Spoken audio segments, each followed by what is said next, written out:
Вирусот на грип зема нова жртва, вкупно трета во изминатите неколку недели, соопштија денес од Институтот за јавно здравје. Станува збор за 50 годишен пациент кој имал хронична болест, а вирусот дополнително придонел за компликации и тешка клиничка слика. Се лекувал на пулмологија на клинички. Ова е третата жртва, откако претходно почина девојче на детската клиника и повозрасен пациент на инфективна. Од различни клиники се пријавени, од различни градови во Македонија се. Сите се, заедничко е за сите што се невакцинирани, сите биле третирани со антивирусна терапија и сите се позитивни на инфлуенца А, H1 подтипот. Заразата брзо се шири и урива рекорди, велат епидемиолозите од институтот. 5660 ново заболени се бројките во неделниот извештај, што е за повеќе од 70% споредено со претходната недела.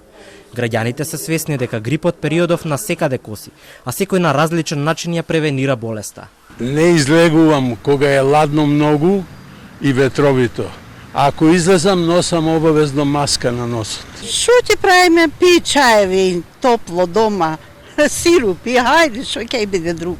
Болни се пријавени во сите градови низ Македонија, а најмногу заболуваат децата од училишна возраст. Во Институтот за јавно здравје немаат информација од образовните власти колку деца отсуствуваат од настава поради грип. Ние како институција не сме добиле таква информација од образовните институции и не знаеме колкава е отсутноста. Знаете како, затоа велам рационално треба да се пристапи.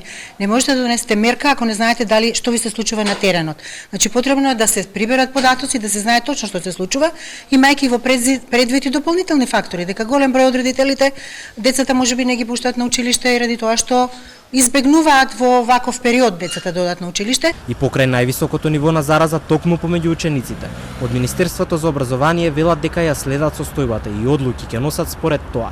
Комисијата за заразни болести редовно заседава, но одлука за вонреден распуст на учениците се уште нема.